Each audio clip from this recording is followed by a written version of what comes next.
What's going on, guys? Welcome back to Gotta Get Back, the Samurai Jack and Review Show. Welcome to episode 43, guys. We're making our way through season 4. If you haven't seen the show before, it is a recap of every episode of Samurai Jack. It is a favorite character, a favorite scene, a score out of 10, some trivia. Here we go, guys. This is the Aku infection. This is a good one. So we start the episode off with Jack literally screaming as the first shot that we see, taking down Aku beetles. He's in like a snowy mountain. And then Aku is like sick. He's like very clearly sick, like he's got a cold, which is kind of funny, but also kind of unsettling and weird. So Jack is like fighting all these little beetles, or these like bugs, almost like mosquitoes. And he starts like, going towards Aku, and he's on like a sled, and they're chasing after him, and Aku is still coughing and sneezing. And Jack just like makes his way up there, and it's just him, and Aku is like at the top there, and Aku keeps coughing. And eventually he coughs up like a little piece of himself, basically, like mucus, basically, and Jack is screaming towards him, and it goes right in Jack's mouth. And it's pretty gross, but, Jack kind of coughs a little bit, but he wipes it off, and then he gets up to Aku, and he's like, "Oh, no, Samurai, I'm not fighting you today." He's like, "Dude, I do not feel good. Peace out." So that was actually kind of a little funny bit there. But Jack is freezing. He goes in the mountain, and he's like, "Oh, man." He starts to kind of hallucinate. He sees his parents, but it's not his parents. It's actually these two like mineral guys. Or like they're mining minerals, and they bring him in the tent, and he's like, "Oh, you don't have to worry about me." He holds his hand up, and it's got Aku, like parts of Aku in there. It looks like tar. And they're like, "What's wrong with your hand?" He's like, "Oh, I don't know." And he tries like getting it off, and he's like, "Oh, it doesn't come off." Yeah, because you're infected, dude. But Jack is feeling pretty normal right now, but he kind of walks away. He's still really cold. He runs into a guy who, like a climber, who is like hanging from some rope. And he's like, "Oh, yeah, if you can help me out, that'd be great, eh?" And Jack he's like, just a moment, I'll help you. And Jack goes over and he grabs it with his right hand, and his left hand is up, and that's like completely covered in Aku now. So like that's all black, and it's like the infection is spreading pretty quickly. So not only is the infection spreading quickly, but there's a really, really great scene where so he's got the guy, and he's like, "Oh yeah, if you can just pull me up, that'd be great." And he starts pulling him up, and then his other hand grabs it, and he's like, "Give me some money first." And then Jack grabs it again, and he's literally like looking right and left, and he's like, "No, of course I'm not going to grab money." And he's like, "What? We got to do it for something." And it's literally like the internal Aku is taking over already. And so the guy keeps going up and keep going down. And he's like, "You better hope I don't drop you." And he's like, "What? I would never drop you." It's really, really funny. And the guy grabs the icicle, and he's like, "You know what?" He's like, "I'm just going to stay down here, okay?" And he's like, "What? Are you sure?" He's like, "Oh yeah, I'm sure." He's like, "You're fucking crazy, dude." He's like, "I'm not gonna come up there." And Jack is like, "Okay, if that's what you wish." And then he like turns around and he's like, "But it's really stupid that you're doing that." And it's just like we see Jack kind of. It's great because it's still mostly Jack at this point, but he walks away and he's like snarling now, and his hair's getting a little messy, but he's like angry and agitated, and he's coughing a lot now. And so we see the infection slowly moving up the back of his neck. It looks pretty gross. He's getting itchy and stuff. And so he goes into town, and he's kind of like running into people, and he's hunched over, like his posture is bad. He walks into like a robot, and he's like, "I think you owe me an apology." And yeah, his hair is completely down now, and he's hunched over, and like his whole one of his arms is just completely black. And so he takes his sword and he actually cuts this robot right down the middle and just murders this robot like in slow mo, and like enjoys it. And it's very disturbing. But Jack goes over and he like goes over to the wall, and his like Aku hand scrapes the wall down there. So it's like one hand is normal, one hand is Aku. And he's clearly like freaking out. He looks in the water, and now half of his face is Aku too. And he's like, "Ah." And he's having like literally an internal struggle where he's like, "Oh, I must go to the monks." And then Aku turns around, and it's like, or he turns and it's Aku's side. And he's like, "Yes, those deranged monks, we must kill them," or whatever. And Jack is like, "No." So Jack runs by like a random tent, and he steals this guy's tent to use as a robe.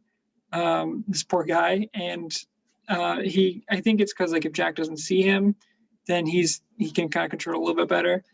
But he goes to the monks, and there was like this hidden like castle thing basically, and it's really cool because now he looks like straight up like a Jedi master dude. And he goes over to the monks, and Aku's hand like scrapes the door, so he's like he's having a very hard time controlling it. And they're like, "Oh, Jack, yes, we've been expecting you for days." And he's like, "We were worried that your quest had ended."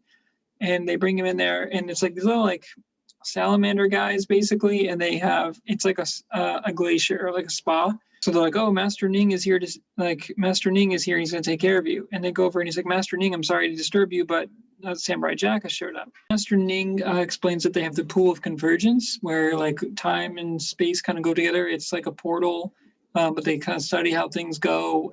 But he said like we haven't done a physical journey yet. But basically it's a portal to get back in time. But he's like, "Oh yeah, I'm sure this will help you like get home in time." And like Jack is looking at it, and he's covered in the robe, like Chris Hemsworth is in Thor Ragnarok, where he's like, "You can't see me," but he's like very uneasy. And then they're like, "Oh yeah," like they're all happy, and they're like, "Oh Jack, this will help you out." And then he whips off the robe, dude, and he's like 99% Aku. The only thing remaining for Jack is that half of his face there. And he's like, "I'm going to destroy everything, like to stop the samurai."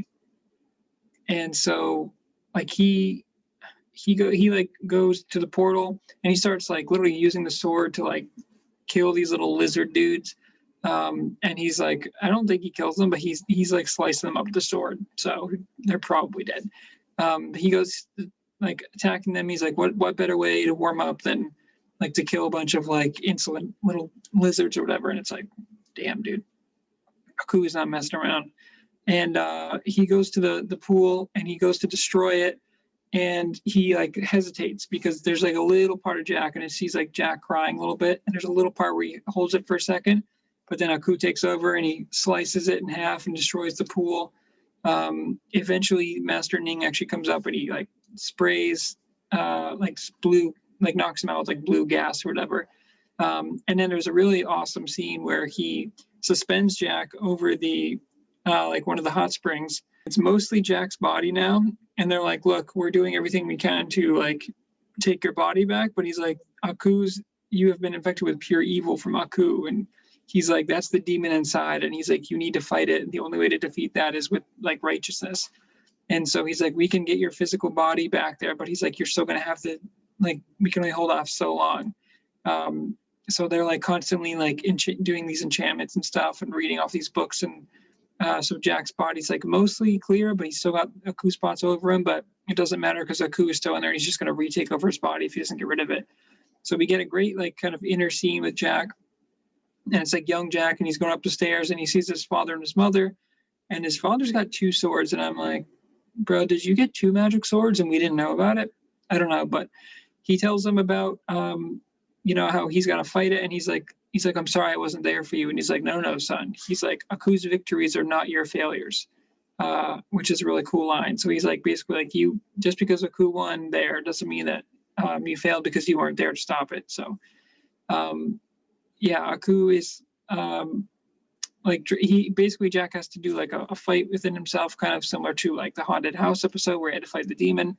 And he eventually like takes down Aku inside, and it frees him basically, and so he's back to being himself essentially. The coolest part about the internal battle with Jack as well is that Aku kind of knows that they're trying to get rid of him, and he goes, "No, I will take over the samurai like I did with everyone else." And he like goes like, so Jack's body's almost clear, and it like consumes him. It goes to Aku, so it's almost like full Aku.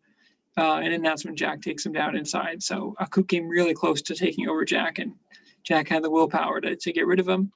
And he goes back and delivers the crystals at the very end to the miners. And yeah, Jack is completely free now. He's good to go. And he continues his journey on. And that is how the episode ends. Okay, guys, for the magic sword for this week, I mean, it's going to be Master Ning because he literally saved Jack's life. I mean, it shows you how that one little piece of Aku can infect everything. And so I wanted to pick Aku because it's so powerful that he can get that one little piece and just take over an entire body. But Master Ning comes in clutch. He saves Jack's life with the incantations and tells him like, hey, you need to fight him from within. So the fact that he does that and just their whole setup is cool, and that like spiritual healing is awesome. So yeah, he gets my my magic sword for this week. A portal in time, guys. My favorite scene has actually got to be when Jack is first getting infected, and he's got the hiker or the climber, and he's switching hands off, and he's trying to pull him up, and then he tells him, "No, I'm going to drop you," and stuff like that. So, yeah, that whole scene, and then the guy's like, "No, I'll stay down here. It's okay. Like I don't need to come up anymore." That scene gets my portal in time just because it was my favorite scene and a great back and forth between Jack when he saw control, but Aku clearly taking over his mind. So I just love the like the split personality part of that. So that is my portal in time for this week. Okay, guys, for a score for this one, I really enjoyed this episode. This is going to get a 9.1 for me. I just thought it was so awesome that we get Aku taking over Jack's body, which was like something we haven't seen yet. And just the fact that it took that one little piece of Aku to take over so much of his body and almost consume Jack entirely. And it's like a disease and it spreads. Kind of scary and thinking about COVID, like in the COVID world that we live in right now. But of course, this is fictional. And yeah, it was just awesome the way that like it looked. I love how they had like Aku mostly, but then it was like Samurai Jack's like part of his gi is still on there, and he had the sword. Like seeing Aku with the sword was weird too, and like I just love how that little part of Jack's face stayed on there no matter what. So, and the internal struggle and all that. So really strong episode. The score was great, but the action mostly and just the psychological, like having to deal with that, I think is really what made this one stood out from the rest. Okay, guys, so Jack facts for this week. There is just one here. It says here, two of Jack's teachers, the English archer and the African chief, appeared in his vision as those who were once helped by Jack. Given that the English archer is based on Robin Hood, it's likely that Jack has helped the merry men overthrow the tyrannical Prince John. So kind of an assumption there, but a nice little bit. There is a scene I didn't touch on that Jack sees like everyone who's helped him along the way, and it shows us like the guys who learned him to teach him jump good. We see the Tricerquins. We see those guys. Yeah, we just see all, it's like the Scotsman, all of the past people Jack has helped. It was nice because they bring him in for a quick vision, and they're basically like, we're all on your side, Jack. So that helps him escape Aku. But yeah, that is the one Robin Hood Jack fact for this week. Hey guys, that's it. That's another episode. Got to get back. Thanks for checking out Project Potter. Thanks for checking out this Samurai Jack in review. Another episode down, a good one. And yeah, like, comment, subscribe, guys. Ring that bell notification. And we didn't get back to the past this episode, but till next time, guys. Got to get back.